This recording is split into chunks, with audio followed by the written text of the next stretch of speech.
Item number 1, acceptance of meeting minutes. Minutes from meeting of October 6, 2015, to be accepted and approved by the Town Council.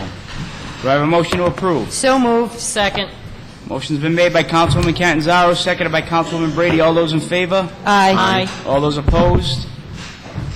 Ayes have it. Proposed ordinances. Notice was given of a public hearing on this day whereby the Town Council will consider passage of the following proposed ordinances. Item number 2, ordinance 15-012, an ordinance amending Chapter 19, Article 10, Section 19-30 of the Code of Ordinances of the Town of North Providence entitled No Parking on Certain Streets Generally, to provide for certain parking restrictions on Fruit Hill Avenue in the Town of North Providence. Do I have a motion to adopt? So moved. Second. Motion's been made by Councilwoman Catanzaro, seconded by Councilwoman Brady. Any questions? Hearing none, all those in favor? Aye. All those opposed? Ayes have it. Item number 3, ordinance 15-013, an ordinance of the Town of North Providence amending Article 3, Chapter 317, entitled Special Flood Hazard Areas and Flood Fringe Lands of the Town of North Providence zoning ordinance. Do I have a motion to adopt ordinance 15-013? So moved. Motion's been made by Councilman Juicy. Do I have a second? Second. Seconded by Councilman Fayola. Any questions? Hearing none, all those in favor? Aye. All those opposed?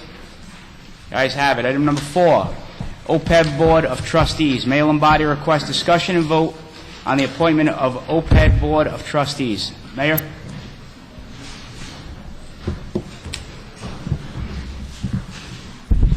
Thank you, Mr. Chairman. As you know, this council adopted the ordinance for this OPEB approximately a couple of months back. And part of that ordinance was that we form a Board of Trustees. 2 members appointed from our office and 1 from the council. We did send you a letter asking that Mr. Lawrence Lafauci and I want to say it's Robbins Way, and Mr. Joseph Andriozzi of Twins Lane, be appointed. And I think that the council has an appointment to the board. So I also asked Mr. Rodeo Jr. To come here this evening if there are any questions concerning that ordinance that was passed by you a few months back. And we're just trying to move forward. Part of that ordinance stated that we had to have a board, ask them to meet, and Mr. Rodeo will meet with them and to explain to them their duties and obligations to this town. Okay, thank you, Mayor. Mr. President, I recommend for the council appointment Carol Ponarelli of 87 Nipmuc Trail. Thank you. Mr. Rodeo, do you want to give a little brief presentation? Yes, thank you, Mr. Council President and members of the council. I'll be very brief. And just as a little bit of a background reminder of what's at stake to get this board composed, the funding effort of the OPEB Trust Fund will reduce the total liability from in excess of $63 million to just over $47 million for a liability reduction of in excess of $16 million. The net budget impact of that, it will actually reduce the net budget impact after the benefits are paid from $2.35 million to around $1.45 million. That's over a third of the net budget impact required to fund that. Once the board is appointed, that will solidify with the accountants and the actuaries the ability to realize those savings.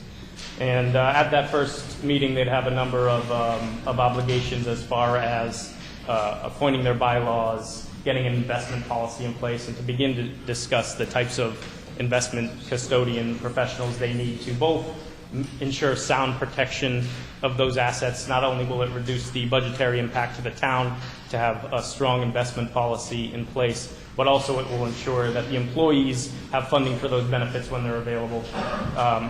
As the mayor mentioned, happy to be there to run through their responsibilities that would require for the general administration, investment, and maintenance of those funds. Eventually, that's a board that could meet probably on a quarterly basis, but in the short term, they'll probably have to get together a little more frequently to make sure everything is set up and solidified for those. And if the council has any questions about mechanically or what has to happen for that board to get together and keep it moving, happy to answer. Does anybody have any questions for Mr. Rodeo? Okay, hearing none. Thank you. I'd like to entertain a motion to appoint Lawrence LaFauci, Joe Andriozzi, and Carol Ponarelli. So moved. Do I have a second? Second. Motion's been made by Councilwoman Catanzaro, seconded by Councilwoman Brady. Any questions? All those in favor? Aye. All those opposed? Ayes have it. Thank you. Item number 5, lease of 2 Thomas Street. Mayor Lombardi requests discussion and vote on the potential lease of 2 Thomas Street. Mayor? Yes, so, Mr. Chairman, I think everyone is aware of the older Centerdale/EA Brayton School right here on the bypass. So we've had a sign on that property for approximately a year and a half, trying to lease it. We do have a person that, Mr. Eric Denault, I think he's in the room this evening, that is making a proposal to us. We gave everyone here a packet. We had the property appraised by Mr. Andolfo. It's in deplorable condition. And I thought that if we could enter into a fair agreement and get that property cleaned up aesthetically, it would be a win-win for the town. The letter that Mr. Denault had sent to us, you have a copy of that. And as to the particulars, Mr. Chairman, if there are any questions of Mr. Denault, I think he's here. And if not, I would suggest maybe that you send this to your Finance Committee to take a look at the numbers. We did ask our assessor's office to look at the property also, and as to what the property could be worth once it's fixed up. This is not going to cost the town a penny. It is costing us money yearly to maintain that property, somewhere around $13,000 a year. So if Mr. Denault, is willing to come in and clean up the property for good use, I think we should definitely take a look at that. And at some point, it will put this property back on the tax rolls. So that being said, Mr. Chairman, it's your choice and this council's choice as to how they want to handle this. But I think there are a number of, not questions, but there may be a number of questions from this council. So I think that could be addressed at your subcommittee meeting, and hopefully this could be adopted next month. I know that Mr. Denault is kind of excited. He's part of a couple of nonprofit charities. So I think it's a good deal, good agreement, should I say, with the town. If you have any questions, I asked Mr. Denault to come here. But again, it takes a piece of property that is unsightly and will become a tax producing. Does anybody have any questions? What I think I'm going to do is, I'm sure some of us have questions for Mr. Denault, so I'm going to put this in the Finance Committee, and we'll have a hearing within the month on it and go from there.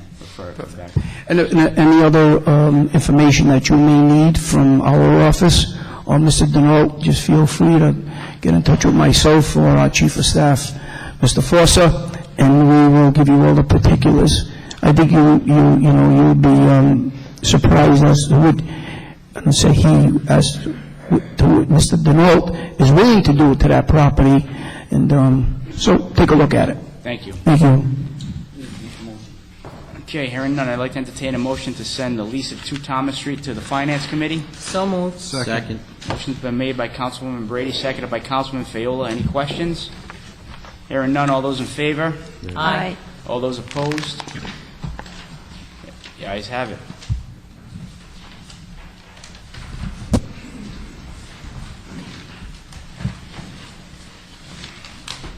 Item number 6, 24-hour license. Town council will consider an approval of a 24-hour license from Seasons Corner Market located at 1132 Middle Spring Avenue. Do I have anyone here from Seasons Corner Market?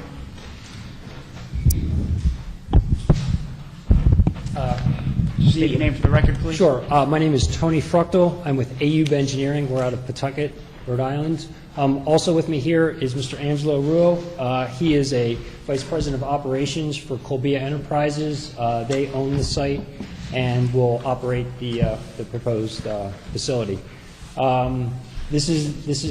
The site is 1132 Mineral Spring Avenue. It's the Shell station right in front of the Stop and Shop. I think everybody's probably pretty familiar with where that's at. It's under construction right now. We've gone through planning, zoning, and everything to be approved to move forward with that. The site is formerly had a car wash. There will be no car wash associated with the building now. It's just a convenience store. There is a co-brand there that will continue to be there. And they're requesting 24-hour operation for the site. And we'd be happy to answer any questions. If you need anything else from us, we'd like to help you out. Does anybody have any questions? Yeah, is this 24 hours on the gas also? Yes. Okay. Yes, that's correct. Mr. President, Go ahead. I think it would be fair just to say on the record, the 24-hour licenses that we've issued in the past, some of us have agreed and some of us haven't agreed, but I know I have mentioned if there seems to be any trouble with having the 24-hour license, we wouldn't hesitate to call you back in immediately just to let you know if it's working out or if it's not working out. However, I am in favor of it. And they understand that. They Okay. own the site and they operate the site. This is not where they build it and leave. So they will be there, so they can be contacted and we'll respond. Absolutely. Thank you. Okay, do I have a motion? Any more questions? Yeah, I have just one. Go ahead. You also own the property across, up the street across from Oki's Restaurant. Will you be requesting a 24-hour license for that facility also? Apparently not. Okay. Okay, Aaron, any more questions? Okay, I'd like to entertain a motion to grant a 24-hour license to Seasons Corner Market. So moved. Second. Motion's been made by Councilwoman Catanzaro, seconded by Councilman Brady. All those in favor? Aye. All those opposed? Nay. Okay, note for the record, one nay. All set, thank you. Thank you. Thank you. Good luck. Thank you. Item number 7, vendor license. Town council to consider approval of a vendor license from Rachel Bamber, DBA MB Novelties, to sell novelties on Thanksgiving Day, November 26, 2015, at 1421 Middle Spring Avenue. Please state your name I for just the wanted to record. correct that. It's selling flowers, not novelties. Oh, okay. It says MB Novelties, so. Yeah, no, but yeah, the items, I put flowers on the back page.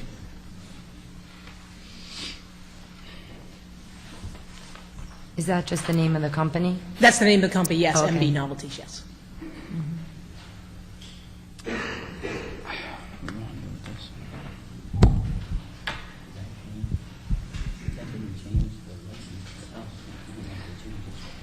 Does anybody have any questions for Ms. Bamber? I do. Go ahead, How Councilman. you doing? Good, how are you? Are you a resident of the town? Yes, I live on Byron Street, yes. Okay. And this license is just for Thanksgiving Day? Just Thanksgiving Day, yes. I usually come every holiday for the license when we do it for flowers, like Mother's Day and all that. I come to every meeting for them. Okay. Is there any other questions? Mayor? Just one, I know we have discussed this in the past. This young lady has taken time to come to this council to request a license to sell flowers that day. I think the problem we have in this town is that you have a number of people that just become flower vendors on that day without coming to this council and seeking a permit. I see that as a problem. So maybe, Mr. Chairman, you would have to discuss this, that you notify the police as to who has a license to sell flowers on that day so that they can stay on top of that. Because keep in mind, that is not fair to the flower shops in town that are paying taxes, tangibles, and on their properties. So I think, I would suggest that you just, stay on top of that. Thank you. Okay, Motion to approve. okay, motion's been made to approve by Councilman Giusti, Second. seconded by Councilman Brady. Any other questions? Hearing none. All those in favor? Aye. All those opposed? I'd also like to entertain a second motion to send a letter to our police department to be on the lookout that day for peddlers. They have been license. checking on every I holiday. know they have. Yeah. I just, Yeah, so moved. motion's been made by Councilwoman Brady. Do I have a second? Second. Seconded by Councilman DeStefanis. All those in favor? Aye. Aye. All those opposed? The ayes have it. Thank you. Thank Good you luck. very much. Item number 8, Lookout Avenue Ordinance. Receive request to appear from Anthony Paolucci, DMD, to discuss Ordinance 15-005, Lookout Avenue resident parking. Dr. Paolucci?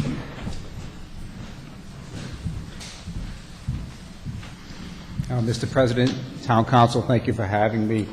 My name is Dr. Anthony Paolucci. My practice is at 931 Smith Street in Providence, and my son Anthony purchased 1545 Smith Street, Dr. Correa's practice, about a year and a half ago.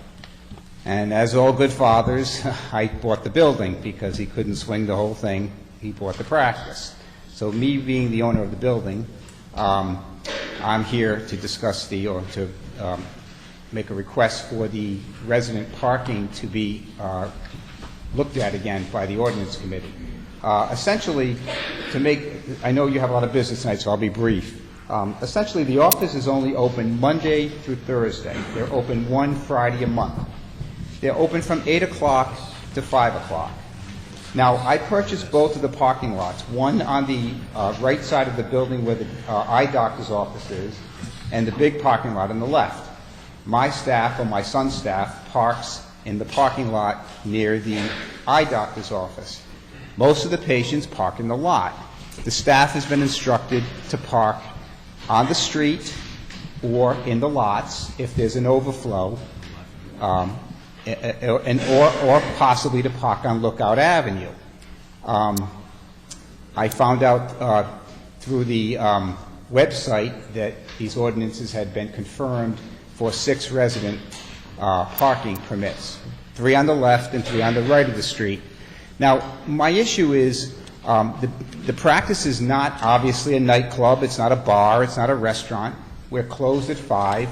Most of the people clear out of the parking lot by 3 o'clock, so there may be some overflow onto Lookout Avenue. If a patient is parking in front of someone's parking in front of someone's driveway, then obviously they deserve to be given a citation. But if someone is parking in front of someone's home, I don't see it as a great detriment to living in that neighborhood to have someone parking in front of the home while they're being serviced at the dental office. For 30 years, Dr. Correa had this practice. There was never any such resident parking on that street. And I just, wonder now why my son purchases the practice, I buy the building, and now we have 6 resident parking signs there. I don't want to be unreasonable. I feel if we could at least get one side of the street for the overflow of patients, that would be fair. The biggest issue really is his population of patients are elderly. And when they cannot park in the lot, because the lot is overflowing, and they cannot park on Lookout Avenue, then where do they park? On Route 95, Smith Street. So we've already had one death in front of the Cool Licks. It's been dangerous there. And if we see an elderly patient that can't get into the practice because they cannot park on the side street and they have to park on Smith Street, we're asking for trouble. So I'd just like this to be reviewed, Mr. President, at your request. Thank you very much. Thank you. I know there are some residents here from Lookout Avenue. Do you want to hold your testimony? I have a question. Yes. Do you want to hold your testimony until we have a hearing in this of the ordinance committee, or you could speak tonight? You might have, Councilman Field, you can ask your question first. Dr. Paolucci, Yes. I'm looking at your building right now, so just so I'm clear. Yes. You own the parking lot on the left, which has 11 spots, Yes. and the parking lot on the right of your building? Yes. That other parking lot in the rear? That's for the Dr. Leonardo, the eye doctor. Okay. That's his lot. Okay. Yep. And patients also do park on Smith Street when there's overflow from the lots. Mr. President? Mr. Paolucci, how many staff members do you have? It's my son's practice, so he has, well, on any given day, he has about 10 staff people, 3 hygienists, 3 people servicing the front desk, 3 assistants, and an office manager. But they park mostly in the lot next to the eye doctor, and they're instructed not to block anyone's driveway. See, the staff has been there for years, so it's not like they're going out and parking in front of people's driveways. They know better than to do that. And most of the patients, as I say, clear out of the lot by 3 o'clock, so we're not there late. Okay. Thank you. Questions? Would you like to, I'm going to have the residents come up. You can make a comment if you'd like. Yeah, you're all set. Thank you. Just please state your name for the record. Hi, I'm Debbie Peterson, and I live at 5 Lookout Avenue.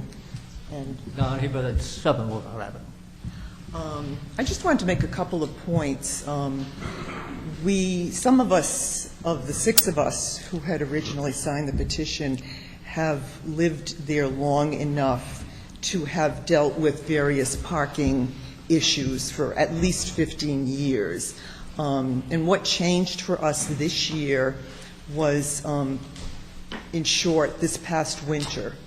And I have to disagree with something Dr. Paolucci said. The same 4 or 5 cars park in front of our houses every day, all day. And we have put up with it. But this past winter, when the road was just about a car width wide and there were 3-foot snowbanks, I actually saw an oil delivery truck get stuck in front of Don's house because he couldn't get past the cars. And I'm thinking, you know, what if a fire truck has to come through or a rescue vehicle? So that was basically what the big difference was for us this year. It doesn't have to do with Dr. Paolucci personally, because the parking has been going on there for a while. It's just that we realized, you know, the next time we get snow like that, it could be a danger not only for those of us who live at the Smith Street end, but folks up at the other end of the street too, you know, if a rescue vehicle can't get through.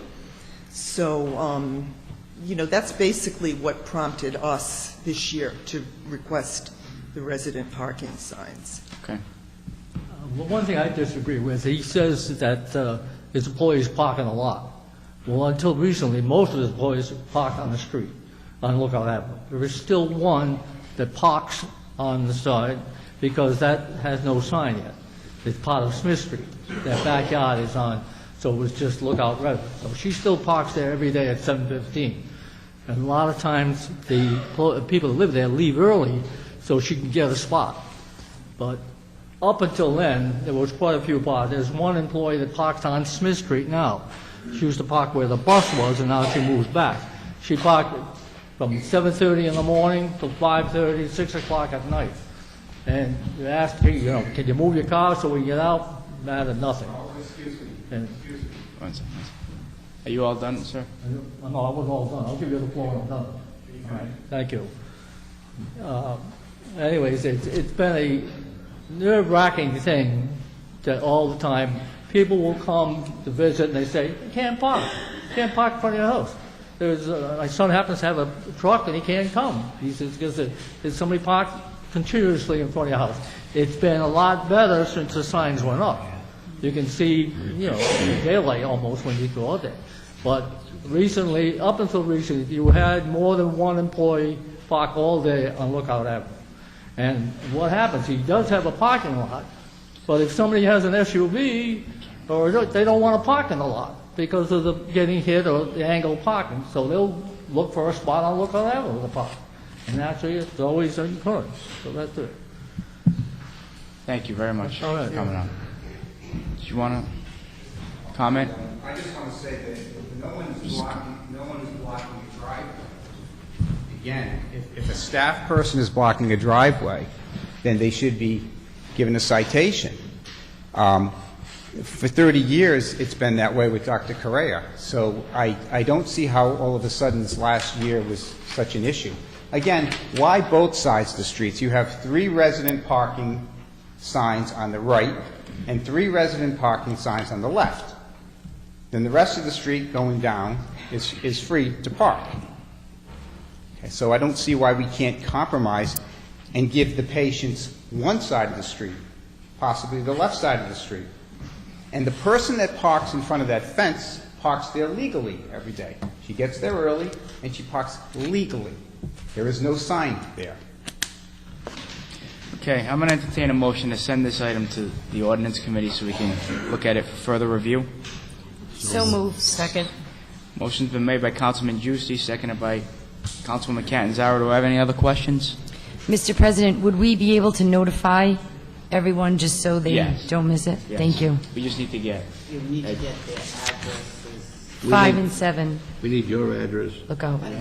We need your address. Oh, 5 and And we 7. need their address so that when we have the discussion about this at the ordinance committee, well, you give it to the clerk. Dave, you want to get it? You just give it on your way out. Okay, motion's been made and seconded. All those in favor? Aye. All those opposed? Ayes have it. I'm going to skip to number 10. Facilities project. School committee member Gina Picard requested a pair to provide the council with an update on the facilities project and to inform council members that the committee will be seeking approval for a bond referendum in November 2016 to fund the project. Gina Picard, 6 Hickory Road, Vice Chair of the North Providence School Committee. Thank you, Council President Oriello, and members of the council. Approximately 2 years ago, the school committee engaged a professional architectural engineering firm to assess the overall condition of our 9 school buildings. The results of this assessment were in some ways not a surprise, but a sobering call to action to make an investment in our community by improving our school facilities. 3 of our 9 schools were built in the 1930s and have simply outlived their useful lives. One of the 1930 buildings is adjacent to high-tension power lines and within 1,500 feet of a major thoroughfare, which is unacceptable under today's educational standards for an elementary or secondary school facility site. The construction costs to significantly improve any of the 1930 buildings are such that it is more economical to replace these facilities with newer and more efficient buildings. The school building facility plan calls for the building of 2 new elementary schools to replace the existing 3 1930 schools. Since land is at such a premium in the town and school building sites need to comply with a plethora of building regulations, it was determined that these 2 new school buildings should be on existing sites. This will assure compliance with the Rhode Island Department of Education construction regulations and also not take any more land off the tax rolls. In addition to the new construction of 2 elementary schools, the assessment of the school facilities also noted a significant number of health and safety improvements that need to be made to the remaining 6 facilities. These include improving pickup and drop-off sites, asbestos remediation, new roofs, improved electrical, enhanced security, and the list goes on and on. The town has made great efforts to fund education, especially during the recent troubled economic times. Unfortunately, many of the budget cuts have caused the school department to defer capital improvements. We cannot defer these improvements any longer. The cost of this major building project is estimated at $75 million. We will be engaging a construction manager at risk, a CM, for this project. We will work with the CM and representatives from RIDE to fine-tune these costs. We will work with the CM and representatives from RIDE. For our intention is to propose that the town issue a bond to cover the cost of the project. The debt service costs on the bond will be reimbursed by RIDE under the newly formed School Building Authority and the Board of Education utilizing housing aid funds from the state budget. Our reimbursement rate will be 56.375% and will increase by another 4% for those projects that qualify for energy conservation, handicapped access, and asbestos abatement. Aside from the substantial housing aid reimbursement, the town's bond rating has continued to improve and will result in a lower long-term borrowing cost. In addition, we are experiencing a period of extremely low interest rates, which combined with the town's favorable bond rating should result in a low cost of borrowing. We anticipate that we would need a bond referendum to solicit taxpayer approval and are planning on having the referendum placed on the November 2016 ballot. A group of North Providence taxpayers, calling themselves the Family and Community Together FACT Group, has been informed to help promote the passage of the school bond referendum. To that end, FACT has collected over 500 signatures from North Providence taxpayers and intends to vigorously promote the educational needs of North Providence over the upcoming year. A copy of the signed petition was sent to all of you. The building project will be a major construction project for the town of North Providence. It should be considered to be an investment in the future of our town. It has been proven that good schools improve housing values, and we believe that this would be the case in North Providence. Accordingly, we respectfully request the support of the Town Council in helping to improve the future of education in North Providence. In closing, I just want to add, although we know in agreement that there's a referendum that we would like to push November 2016, I would like to note that option B, if referendum doesn't pass, needs to be to float a bond for $68 million, which you all have the authority to do in your seats as town council members. We can't not do this. So I just need you to understand that if Plan A doesn't work, we need Plan B. And what we're asking of the entire town council is your public support. We would like to know how every member feels, whether in writing, but we want to know that we have your support, that our kids have your support, that our teachers and staff have your support to fix our facilities. Thank you.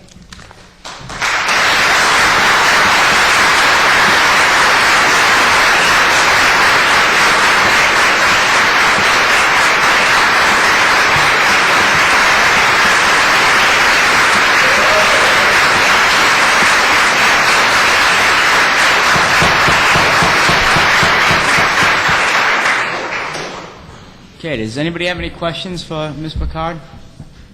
I just want to thank you, Gina. Your convictions and your concerns for the schools don't go unrecognized by myself. I'll speak for myself. That was a great presentation, and I certainly do see the need to update our facilities. So thank you very much. I just have Go ahead. Ms. Picard, when will the school department forward to the council a debt service bond payment so that we can take a look at what this is going to cost us, understanding that the state's going to pick up 56 to 60%, but that 40% is what we need to look at to see where, that is in the budget. Councilman, my name is John McNamee. I'm the chairman of the school building committee and also the director of finance for the North Providence schools. We're in a process now. This plan is somewhat fluid. With the changes that have been made at the Department of Education in terms of the building program, we now are in a competitive situation with other towns within the state. So the Department of Education is not going to approve our plan until their May meeting. And under the Department of Education regulations, we have 6 months from that approval process to put funding in place, and that's why the referendum is going to be scheduled for November of 16. We're in the process now of looking at reducing the $75 million number. And we do have some situations we're looking at now where we're going to try to reduce that number.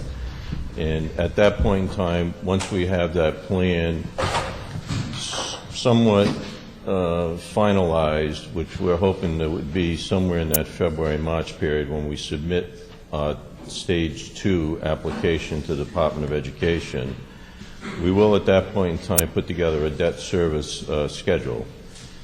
I have put one together based on, I believe it was a $75 or $80 million project, and that was done last year sometime. So interest rates have changed, terms have changed. So I will put something together before we come back to the council for the approval. And again, we can't ask you to give us approval for putting something on a referendum until we have the RIDE approval.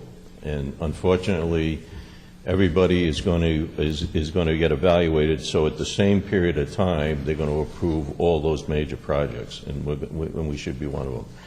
Now, as this progresses, I think we'll have a good idea as to how much they're going to approve, and we'll have a pretty good idea if we'll get that approval. And that probably will be sometime in that April period, certainly before the May period too. But things have changed so dramatically with this, and the Department of Education, we had a meeting there last week, and they're just inundated with requests.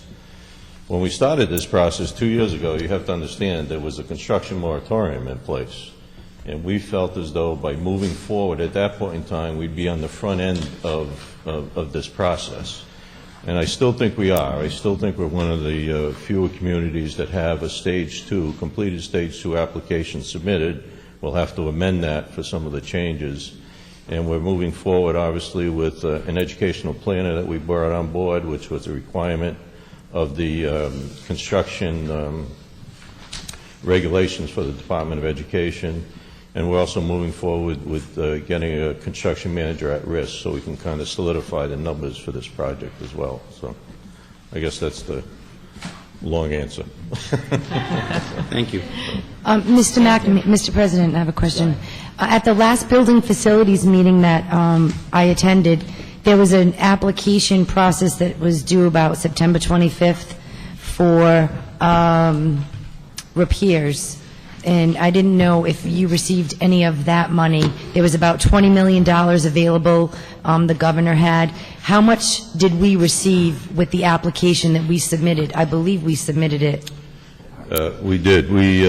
That was called a fast track. I think what the governor wanted to do was get $20 million out there and get projects going. These projects had to be completed by September of 2016. We submitted close to $9 million worth of projects, and we were approved for $500,000. That $500,000 was a remaining pre-approval that we had from 2006.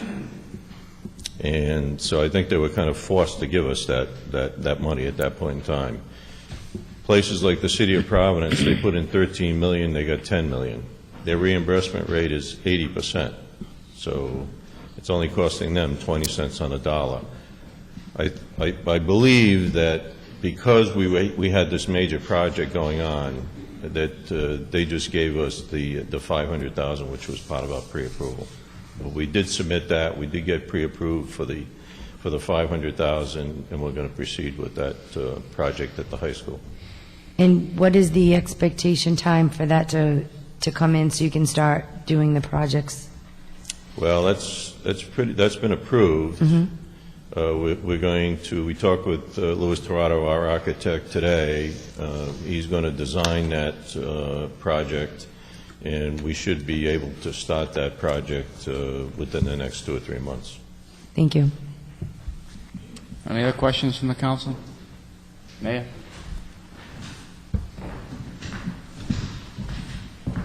Thank you, Mr. Chairman. I think it's fair to say that we're all committed to the education of our children in our town. I think what we're faced with at this point in time is getting the best bang for our buck, so to say. Now, as Mr. McNamee stated, that this project originally started at $75 million. We're looking at the possibility of maybe saving approximately $20 million with a couple of changes that's just materialized in the last couple of weeks. So I can only tell you that our office, the school department, has been looking at every possible way to make sure that we're going to address our needs, not our wants, by the way, our needs for the children of our town, and also for the wants of the taxpayers that really don't want to pay that much money. We know what we need to do. We're going to address the educational system in our town.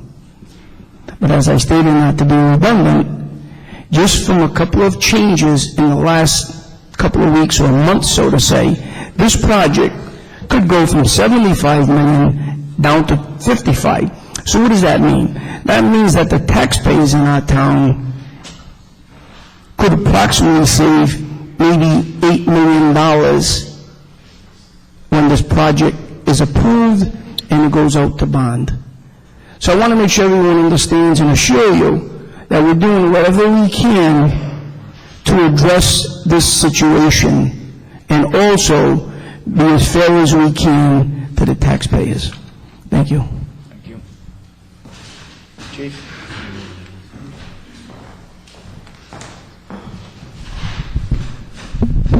Mr. Chairman and members of the council, I just want to echo the mayor's statement here.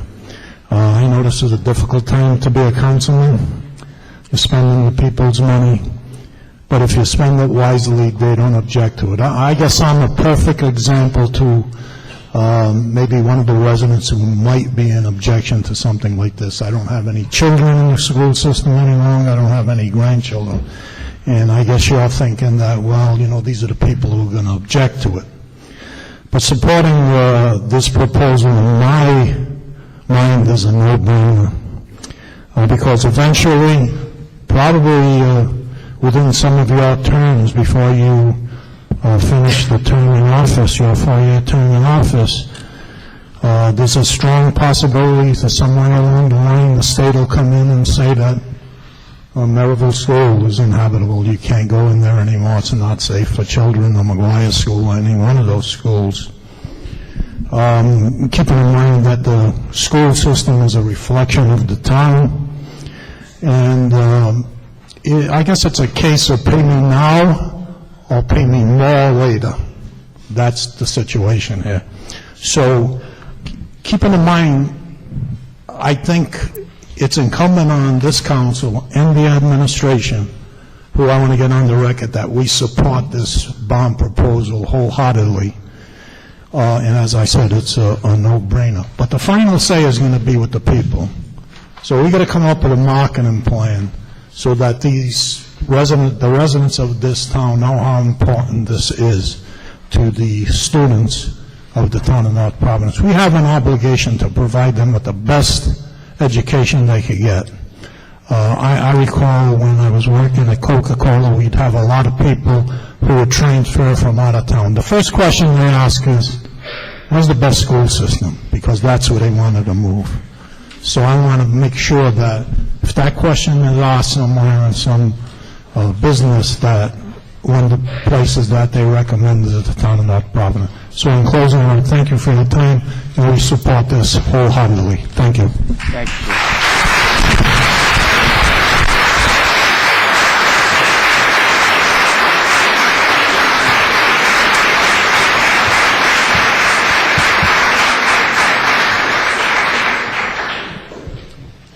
Does anybody else like to have any questions, comments? I would just like to make one comment.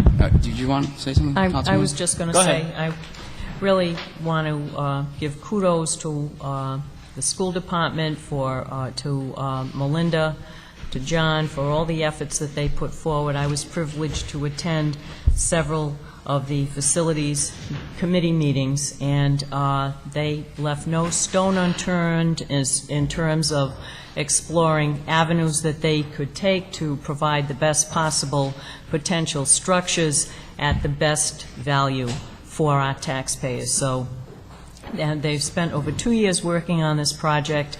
I think we owe a debt of gratitude for them in order to enhance facilities to move forward the educational process for our children, because our children who are in healthy environments learn better, and children who have the support structures that they need do better. There are certain schools that you all know about, you've heard from, you've been reading in the breeze the condition of the schools and keeping updated with it, and some of you have also taken tours of the buildings.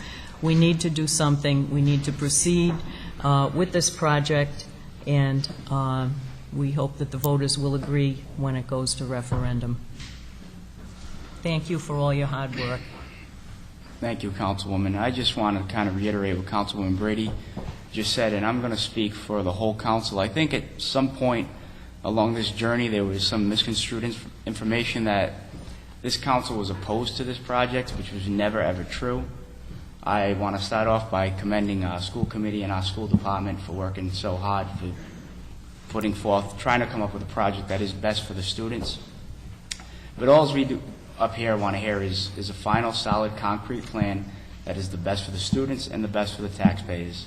And after tonight's informational session, which Ms. Ricard, I thank you for putting together, I feel a lot more confident that we're on the right road. So, thank you.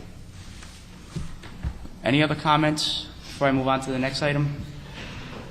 Item number 11, FACT, Families and Community Together. Lynn Fontaine, spokesperson for the parent organization FACT, Families and Communities Together, would like to address the Town Council to introduce them to the organization established to support the bond referendum to fund the facilities project. Please just state your name for the record. Lynn Fontaine, resident of the town, 9 Hickory Road.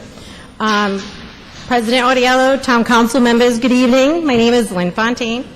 I'm a parent who is proud to be a part of our parent group called FACT. As a group, we have the full support of the school committee and the superintendent.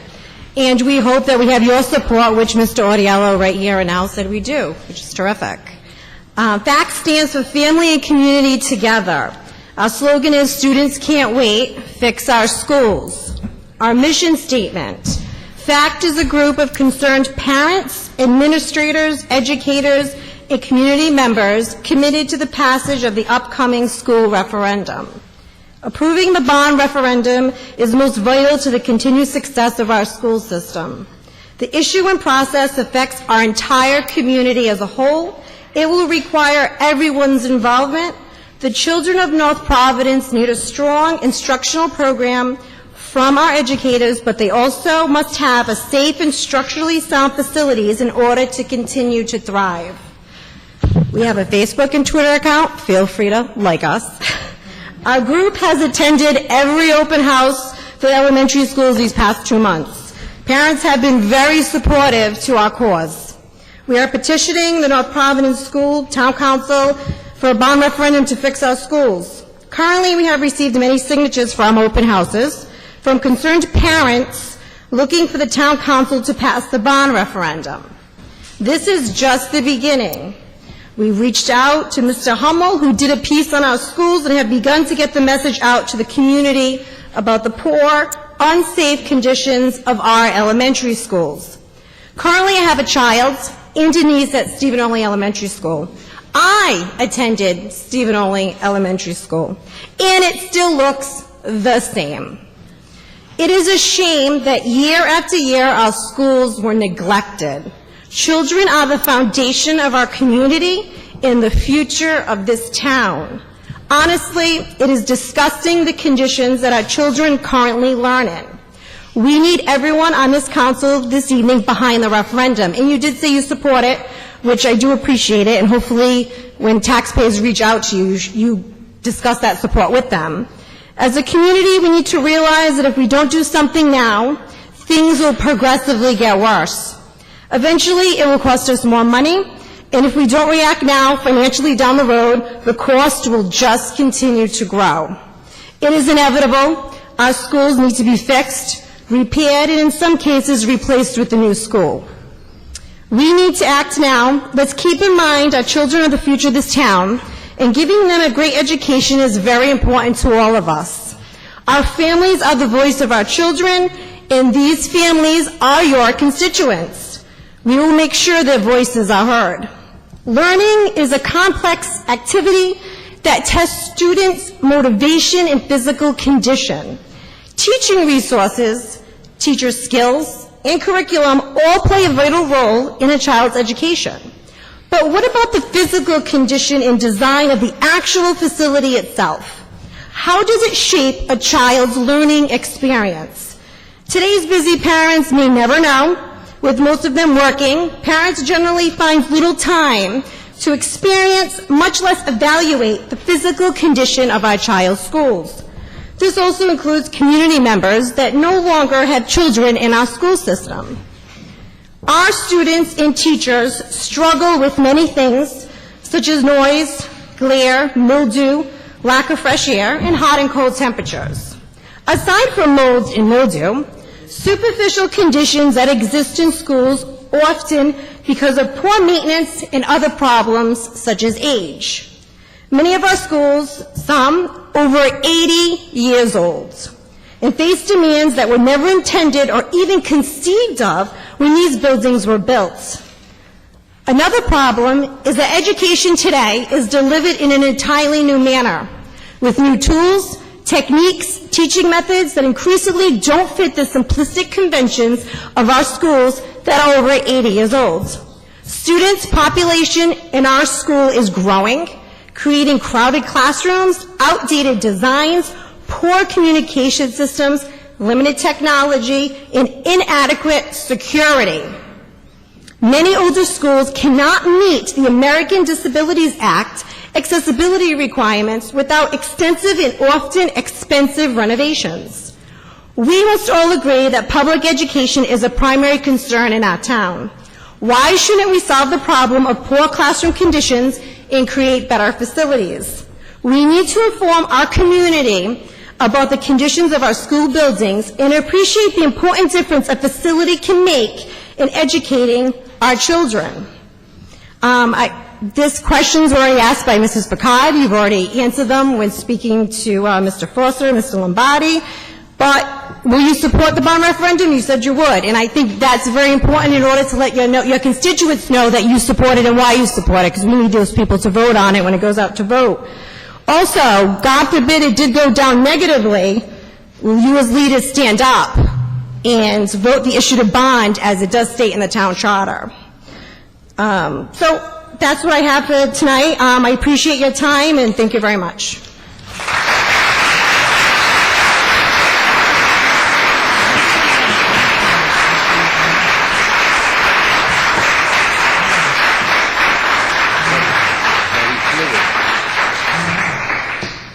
Does anybody have any questions for Lynn Fontaine? Okay, thank you. Thank you. Floriani? Please, I'd like to address what Mrs. Picard and Mrs. Fontaine both said. They both asked you a question, and to be perfectly honest, I'd like to get an answer, not only as a taxpayer, as a grandparent, who has children in this school and grandchildren, who probably won't be in here when this project gets to fruition. What I'd like to know is, and it's a possibility, this bond issue could go down. If it does, are you going to stand up as the leaders in this town and go ahead with Plan B? That's a question I think we all should know, because it is a big possibility, and if it should go down, are you willing to say that we won't go with Plan B, and we're going to leave the children in the schools that they presently reside in, no matter what? I don't think that's a fair, I don't think it's not a fair question. I think it's a fair question, and I think I need, and the people in this town need, and parents that are here tonight, all need an answer to that question.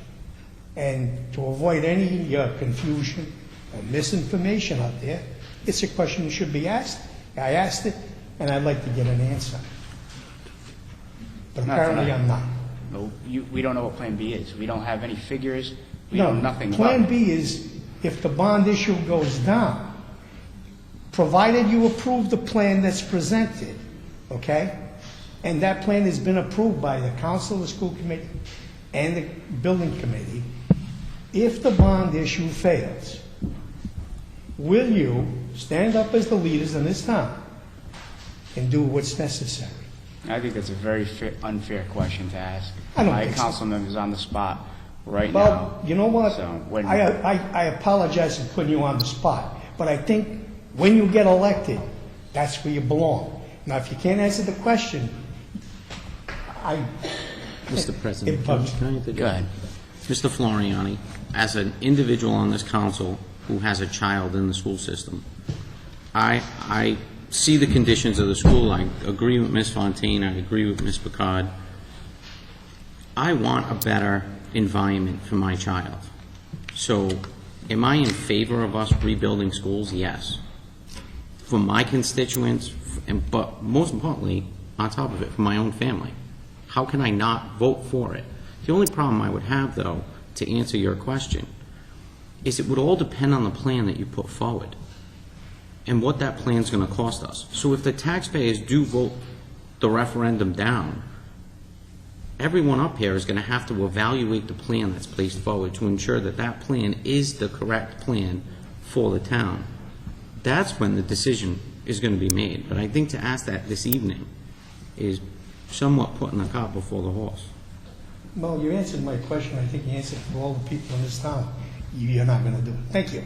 I disagree, because the last time I checked, and a vote was taken in this state with no information in front of them, it wasn't too long ago, we got stuck with a $78 million problem. So I think, in all fairness to us, we should at least, I'm speaking, we should at least be presented with a project. Just to clarify, I just want to be clear, that I think members of the council have already stated that our superintendent, our finance director, and the school committee have been very, very thoughtful about the work that he's done. This is not haphazard. We would never be irresponsible with funds or plans. I would hope that you would all believe that as a committee, we would provide this town with the same respect we provide the district, a strong plan that provides our schools what they need. So just to be clear, I think big picture, what we're looking for is that you say with the plan that is responsible, we are absolutely going to support that. We're not asking you for a specific plan. As you know, have explained it. We're working very hard to make sure that happens. What we're saying is, you all mentioned and had the confidence behind it that they're doing good work. Value that good work and say, with a responsible plan, you have our support.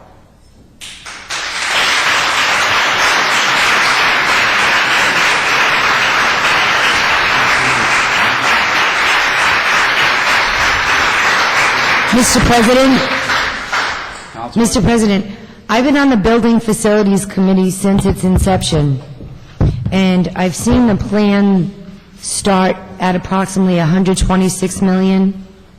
I've seen it go to about $90 million. Now we're talking about $75 million, and we may even be less. I will speak for myself. I am certainly in favor of the final plan that comes before us, and however we have to achieve that. But to respect Mr. DeStefanis, the President, as they said, we're waiting. We're waiting for those figures to come to us, to be fiscally responsible to everyone. And it's hard to say we're going to make a decision without having those facts in front of us. But we all know we need to do this for our school. So it's not that it's your question, Mr. Floriani, putting us on the spot. We're in favor of doing the right thing for our children and the schools and the whole education system. But those final numbers for us to see are just as important as saying we're in favor of doing the project. It's the total package. So I'm sure we're getting those numbers, because I do talk to John often, and I ask him for them all the time to look at the amortization schedule to see what we're looking at. And it's still preliminary, as he stated tonight. So please don't go away tonight thinking we're not in support of it. We have half the pizza. We're waiting for the other half to come to make it a whole, so we know exactly what we're voting on. Thank you. Come up.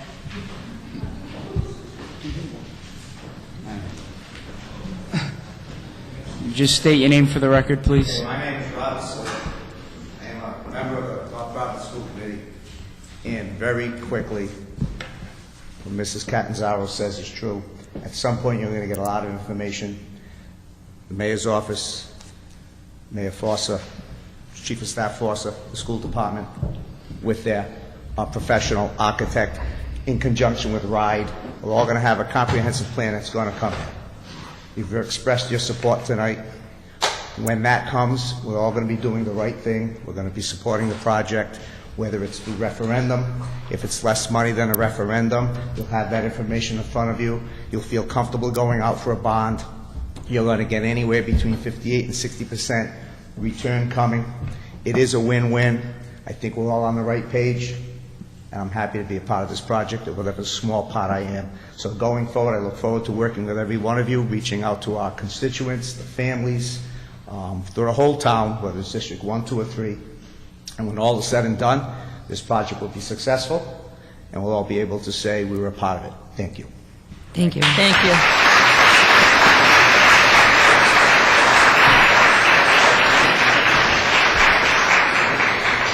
Mr. President, I think there's one other thing that maybe we can help you with for the facts. If we're giving the marketing information to help support the project too, like you're giving to the students to give to their parents, some of the elementary kids will probably be out of elementary school, so we're asking those parents to vote and support something where their children may not benefit. So if there's information that you have, if you bring that to the clerk's office to help us, help you, that's what we can do. But without the information that you're giving those parents, we don't have that either to help with the project. So that's important to communicate with us to get that to us, please. Okay, item number 12, School Facilities Project Proposal. Mr. Louis Torado, President of Torado Architects, to appear to present the School Facilities Project Proposal that was approved by the School Committee and the Building Committee and submitted to the Rhode Island Department of Education as part of the Stage 2 application.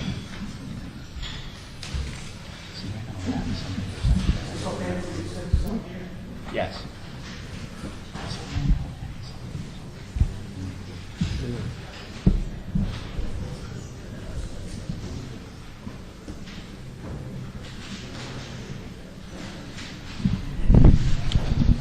Good evening. I'm Louis Torado, President of Torado Architects. I'm just going to go through our current status on the project with you very briefly. As I think you are aware, the North Providence School Department is made up of 9 schools, 6 elementary schools. Each of them has 2 tracks of them, and then each school is a feeder to a middle school. So you have 2 middle schools and a high school. As it was mentioned, our focus has been on the renovations to the elementary schools. Mainly, our concern has been the 1930 buildings. So what our proposal is to demolish or decommission the 1930 elementary schools and replace them with 2 new elementary schools, each of which has 2 tracks.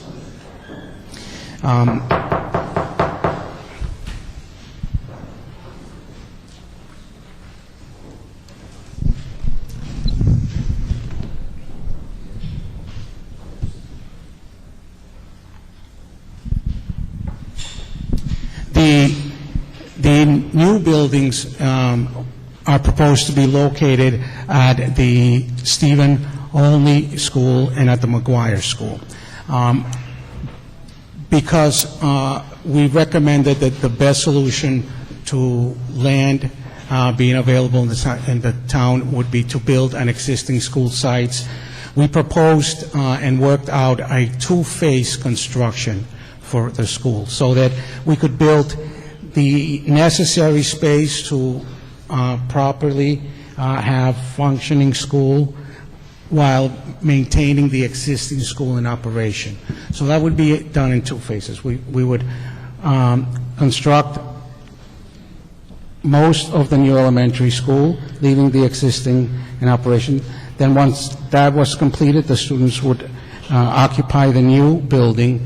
We would demolish the old building and complete the construction of that building and the site work associated with it. The Rhode Island Department of Education clearly recognizes the need in this community for the project. They feel that we have a good approach to resolving the elementary school problems. The one concern that they had was having to build a large portion of the new school while the existing school was in operation. So that's what we're moving to investigate at this point. Ideally, what would happen is that we have a swing space where the students in the existing building could attend while a new facility was built. And then that, I think, in itself would save money because it gets us away from having to do this in a very restricted site and in two phases. As it was mentioned... Mr. Torado? Yes. I have a question for you. Has anything you're going to show us tonight, or even this that you're showing us, been approved already? This basic plan was approved by the school committee, and it really is the basis of the last presentation we had. I think, as you may be aware, the moratorium was finally lifted. Along with the moratorium came new regulations, and so that's what we're in the process of going through and ensuring that all... So this isn't fully approved yet, this particular one? Well, to clearly answer that, the preliminary concept has been approved. Preliminary. Right. This is the beginning of a very long process. Right. That's what I wanted to know. That involves approvals at critical stages by the Department of Ed. It's just the first step we need to take to show you that the project is feasible. So we're in the preliminary stage? Very preliminary. Very preliminary. So, and from here on, it's where we're going to be able to provide you with very clear information. We're bringing a construction manager on board. We'll have very current cost projections, which will not be exceeded no matter what. We're working with the educational planner, which is a requirement of the new regulations that the Department of Ed just came up with, which really encourage us to involve the whole community during the design process. And so it's good that we're at this stage, because we're not far along enough where input is not well taken. Thank you. So, Stephen Only Elementary School, what's the construction table, start to finish? What would the schedule look like? Length of time? So ideally what would happen is if a swing space is identified, right, a space that's going to accommodate the students in the existing buildings while the new building is constructed, that work would need to be done first. So we would renovate that building to ensure that it's up to the latest code, move the students, let's say, from Stephen Only School into that, and we think that then we can start the whole construction of the new building. And I think that would take approximately a year and a half. And what if, so RIDE has to, so just to understand this, does the school department identify the swing space? Is RIDE the one who has to approve that? RIDE has to approve it, and it's the committee's responsibility to come up with a plan for swing space, I would say. So if a swing space isn't identified in the building, then pods or relocation would come into play? We would revisit the option of doing this in two phases, which is why we wanted to bring a construction management on board at this time, because they have the expertise to ensure that we're going to be able to do it. The other options are what you mentioned, either swing space in an existing school that could be utilized, or else renting trailers or using all the facilities on a temporary basis.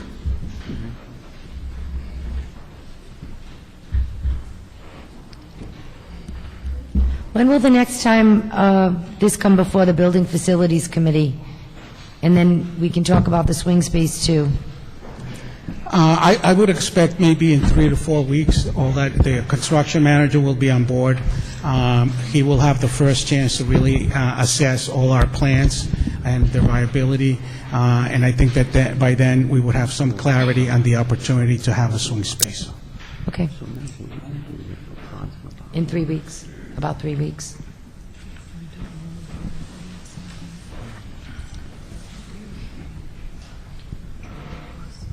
Any other questions from Mr. Torado? Okay, thank you very much. Thank you. Thank you. See you in 3 weeks.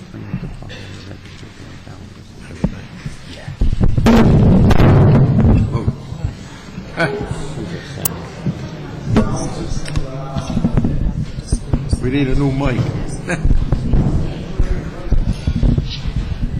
No, the other way. That's it.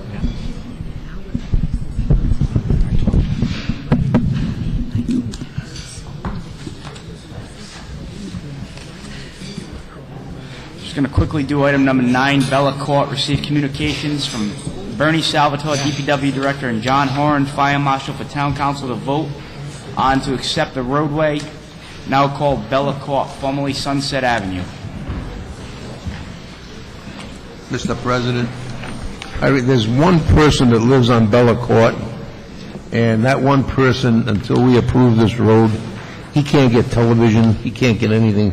He's even having trouble getting his phone. So, Bella Court? Bella Court. Okay, I'll just read the letter in the record. Why is that?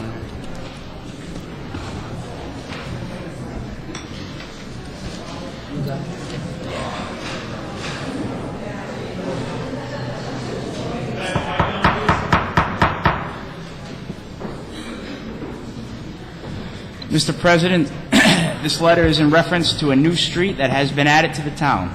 The street has been created to access Plat 16, lots 299 and 303, and any future developments to adjacent lots.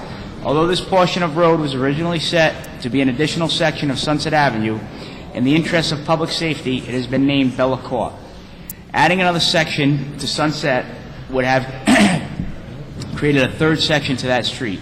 This had the potential of creating confusion when town services are needed at these addresses. This decision was made in the interest of public safety and in agreement with the developer. If you have any questions or concerns, please feel free to contact my office. Yours safety, Captain John P. Horn, Fire Marshal. Also, dear President Oriello, be advised that I have viewed and accept the North Providence roadway presently named Bella Court, formerly Sunset Ave. This road meets all requirements and required specifications. I respectfully request that the North Providence Town Council also accept this road, along with its new name of Bella Court. It is my understanding that the name of this road was changed from Sunset Avenue to Bella Court for public safety purposes. I have no objection to this road name change. Respectfully submitted, Bernard Salvador, Director of Public Works. Do we need a a resolution? Didn't we do all those name changes on the streets before? This one was skipped over because it was under construction at the time. So do we need a resolution to do it? Because the other ones did? We can just put it along with the other. Okay. We have the letter from the Fire Marshal. Okay. I'm going to make a motion that we accept Bella Court. Second. Second. Motion's been made by Councilman Juicy, seconded by Councilman Brady. Any questions? Hearing none, all those in favor?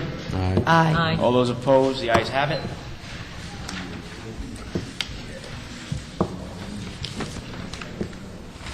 Item number 13, ongoing litigation. President Oriello requests discussion and vote to set up a joint hearing between all involved parties to settle ongoing litigation between the town of North Providence and the Salvatore Mancini Resource and Activity Center. Okay, I put this item on the agenda because I proposed this option in August. And unfortunately, we tried to get everyone together, come to the table, but due to scheduling conflicts, that never happened. So therefore, the case ended up in court. Well, here we are in November, and the case still has not been settled. I have been advised by attorneys that I've talked to stay away from this, but I think it's time that, we try and put an end to this. I'm proposing that all parties come to the table and try and come to a settlement so this does not have to be in court anymore. I'm not sure what the legal bills are, but I'm sure they're getting expensive. And again, like I've stated from the beginning, I don't want to see our seniors suffer because of this. So I know certain council members had questions on this issue. Some feel they weren't. I feel mine were answered. Others feel they weren't answered.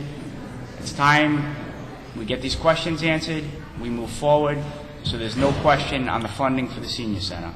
Mr. President, I would agree. To avoid further litigation, both sides should get together. Thank you, Councilman. Does anybody else have any comments? Mr. President, I actually agree too. I think it's been requested within the correspondence back and forth from the senior center to the mayor's office that they were requesting mediation, and I feel that a neutral third-party mediator at this point would be the best. I don't know if there's anyone on this council currently, and I'll ask, is there anyone on the council that doesn't feel that the senior center should be funded their appropriation that we passed during this year's 2015-16 budget ordinance? I mean, that's really the important question here. You know, the council passed it, and if there's someone or anybody who doesn't feel that, really the mediation isn't between ourselves, it's between the people who don't want to fund it. So I'm not sure if there's anyone on the council who feels they don't want to fund the center. No, I think everyone wants to fund the center. I don't think that's the question. I think this just needs to come to an end, and I am willing to, and I'll state on the record, I am not a mediator, but I just am willing to get everyone to sit at the table and try to come to a conclusion. And if that doesn't work, then I would entertain the idea of having a mediator. But how long is this litigation going to go on? You know, I can't speak on it. I don't know the answer to that question. So, Councilwoman Brady, did you have a question? Mr. President, I wanted to thank you for stepping up and offering to bring all parties together for further discussion, and that you just commented that you're open, that depending the outcome of those discussions, to seek out a mediator to put closure to this issue, because it's been going on for a very long time now, and we do need to move forward, and I commend you for stepping up and taking leadership in this direction to move the senior center forward, to move the town forward, and to get this issue resolved without expensive litigation costs that, quite frankly, I don't think anyone wants to see dollars spent on litigation if we can go the mediation route. But thank you again. Well, I spoke to several attorneys that I work with today, and they said they feel as though that I would be right in putting this issue in executive session. So I would like to call for an executive session meeting with any council members that are interested, the members of the administration and the members of the senior center, within the next week. And I would like to bring everyone to the table to try and come to an agreement that night. So I'm going to have Mary Ann reach out to everyone tomorrow morning and come up with a date, hopefully within the next week, and we can get this resolved. Are we able to commit to a date tonight? It seems like we have all parties here. Like, we have a... Yeah. What's that? We're minus Minus one. I'm checking my calendar. I mean, I don't mind checking my calendar either. I think we have a meeting on Monday. There is... No, I think there is already a scheduled meeting Monday, a committee meeting. Could we do it... I can do Tuesday.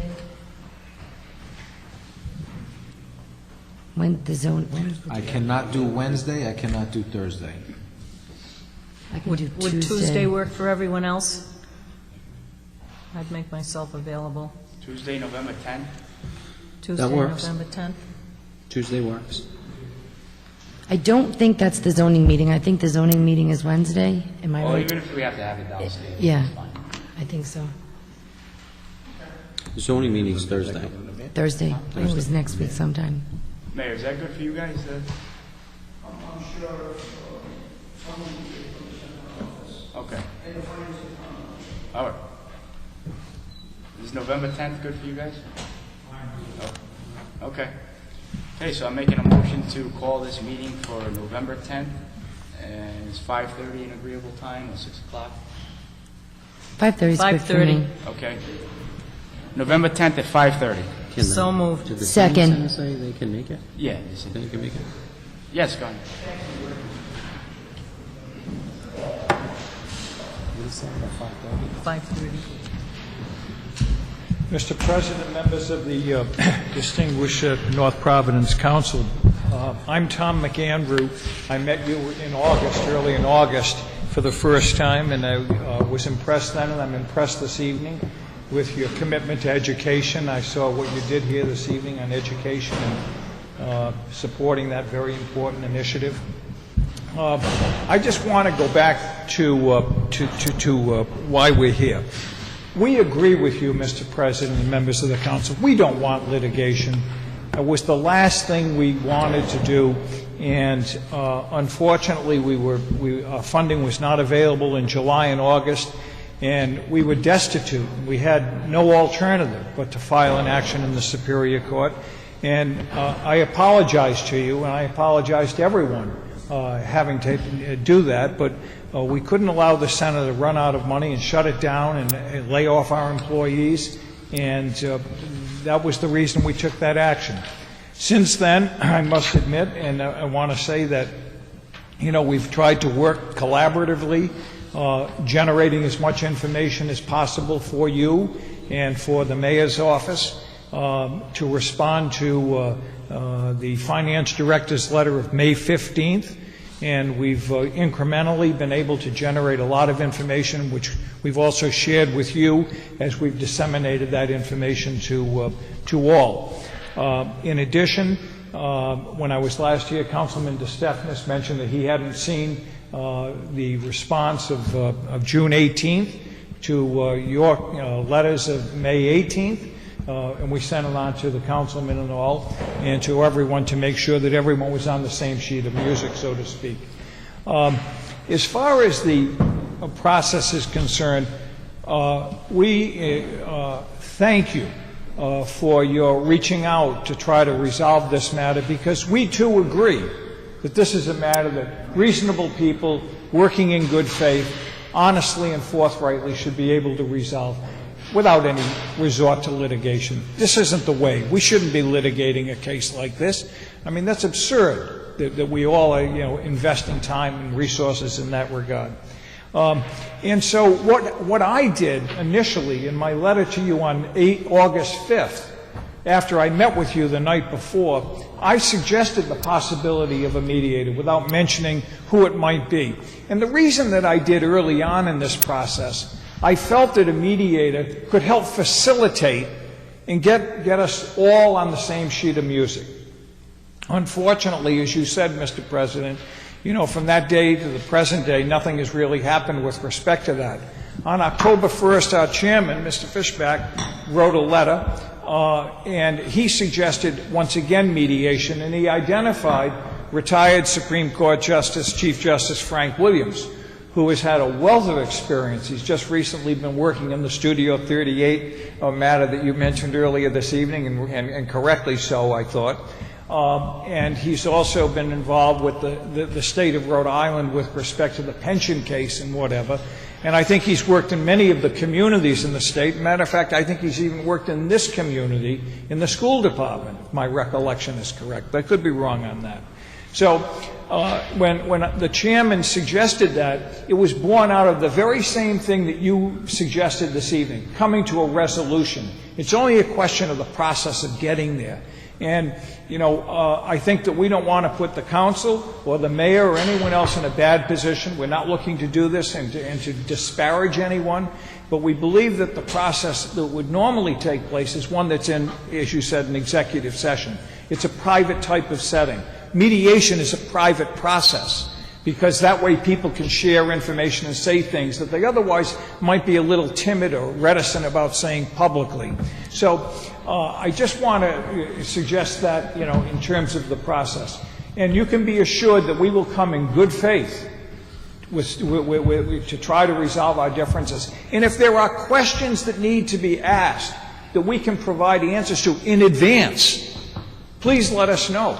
Quite honestly, we are unaware of anything that is outstanding that needs a response. We believe we responded to Mr. Cambio's May 15th document, albeit incrementally and albeit after the fact.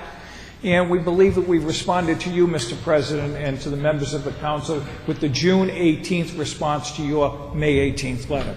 So we look forward to working with you, and I hope that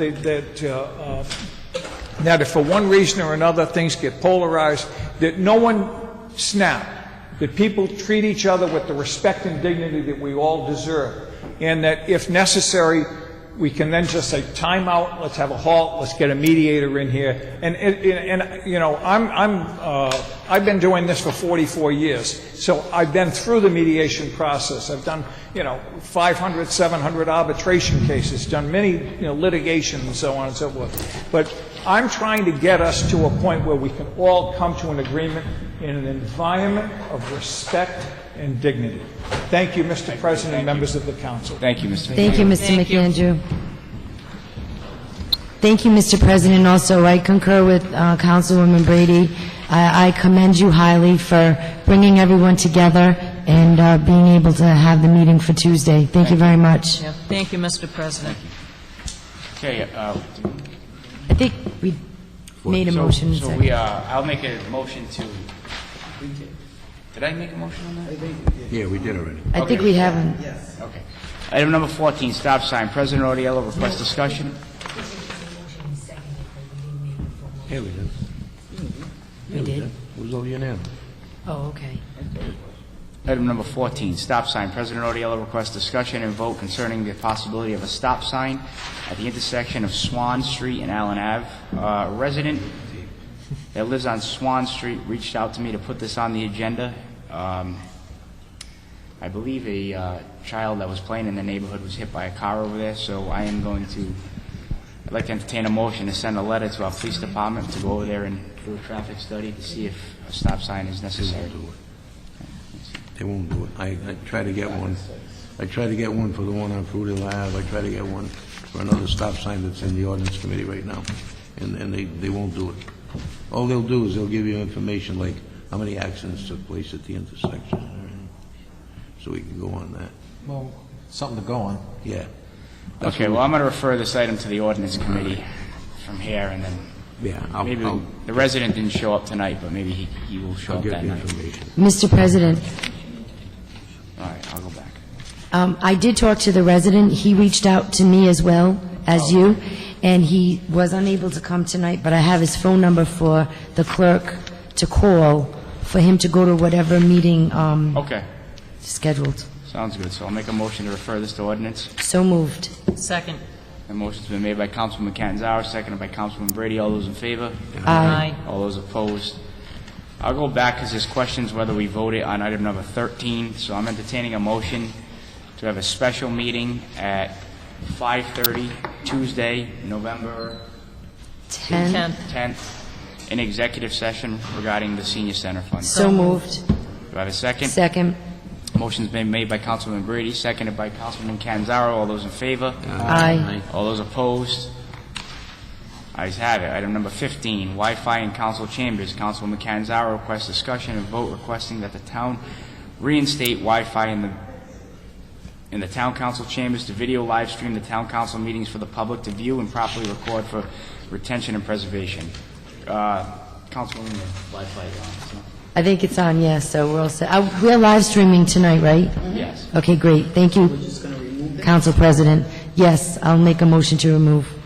Item number 16, uncollectible tax. Receive a letter from Claudette Mooney, tax collector for uncollectible tangible business balances for the amount of $44,809.89 to be removed from the accounts receivable for any tangible business balance for the bill year of 2003, $266.16, and 2004, $44,543.73.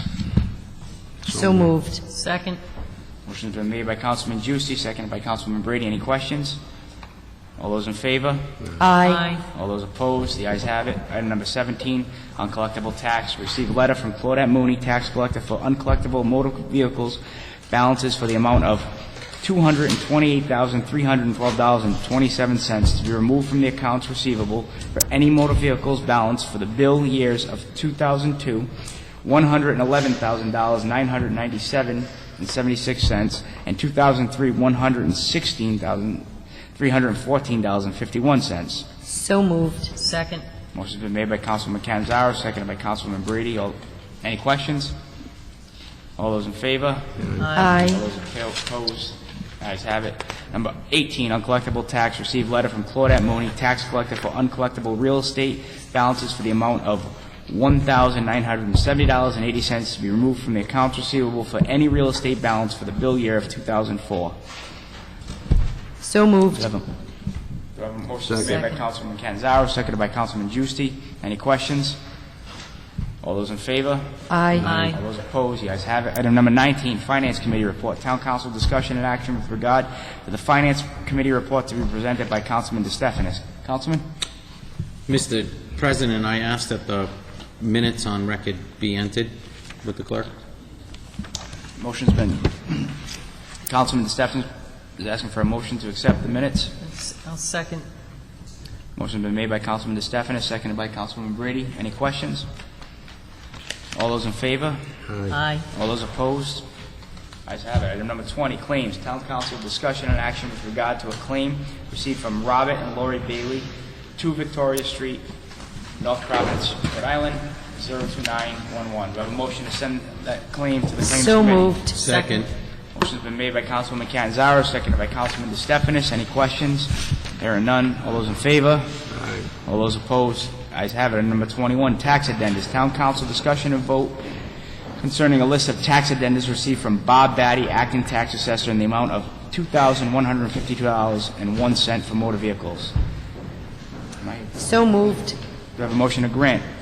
Motion's been made by Councilman Canzaro, seconded by Councilman Brady. Any questions? All those in favor?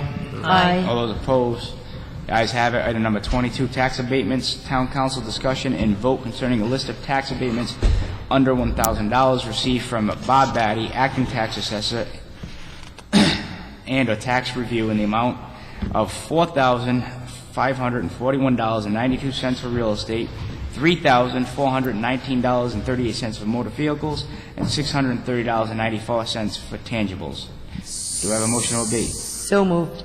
Second. Motion's been made by Councilman Canzaro, seconded by Councilwoman Brady. All those in favor?